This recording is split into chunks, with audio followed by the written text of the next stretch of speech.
You can see that I've got a much bigger flare on this side than over here. So I'm going to have to correct for that.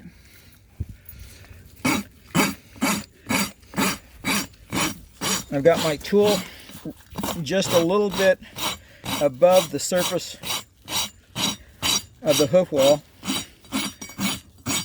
Not a big oblique angle like this, but a shallow angle. That lets me shape that flare back up, at least 1/2 to 3/4 of an inch above ground contact.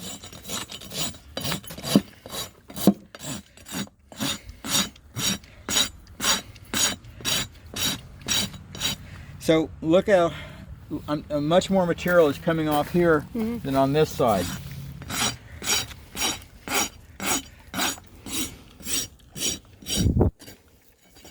You have to avoid the trap of the change in color. So this being so much wider, it almost fools your eye into thinking it's more cut off than it is. Yeah.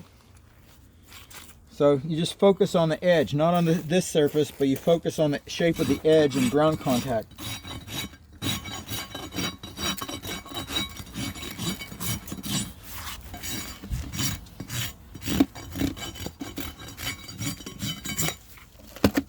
And the last thing to do is to run the rasp around the bottom of the edge so that when the horse lays on the ground, it doesn't have a sharp edge poking into its skin.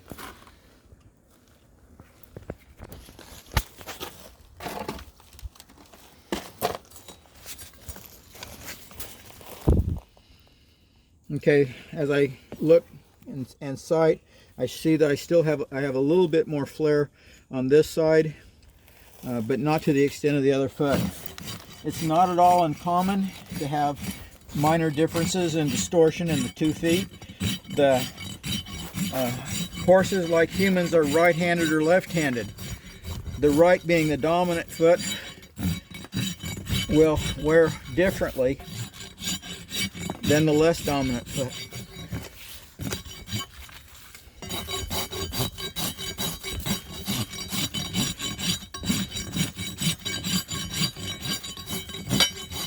It's kind of important to have your eye right above the ground surface, the center of the foot, and looking right straight down as if you're looking at, perpendicularly through the bottom of the foot.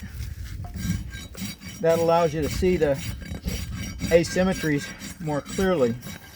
If you've got your head thrown off over to the side, you can't tell if this side is asymmetrical from this side. You've got to keep your head right in line in order to see the asymmetry.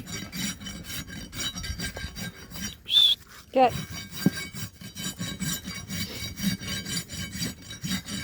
Tessa, go.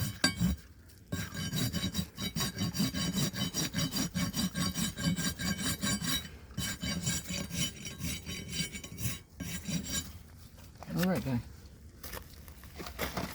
It's definitely a lot better than it was. Yeah. Good job, buddy. Oh, shoot. Did I step on your jacket? Oh. Hind feet almost never have the level of distortion Good. Everybody go. that the front feet do, unless it's a toe dragger.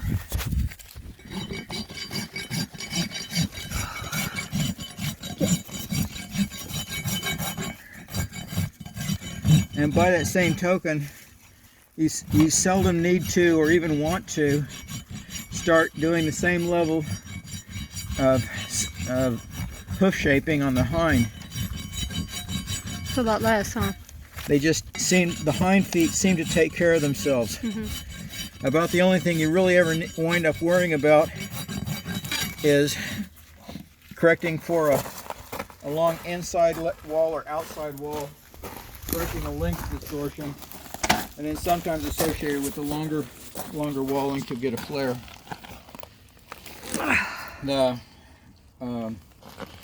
There's on the front end of a horse, easy does it.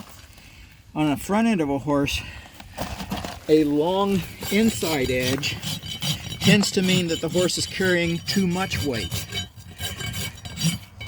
A long outside edge means that the horse is thin.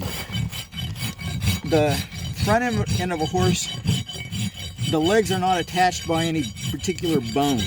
The shoulder ties into the horse's body by means of flexible materials, tendons and ligaments.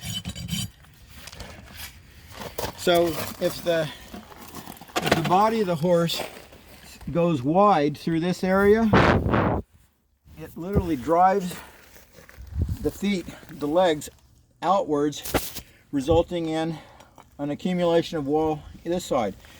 If the chest gets really narrow when the horse loses weight, then you get accumulation of weight on the outside edge. Okay.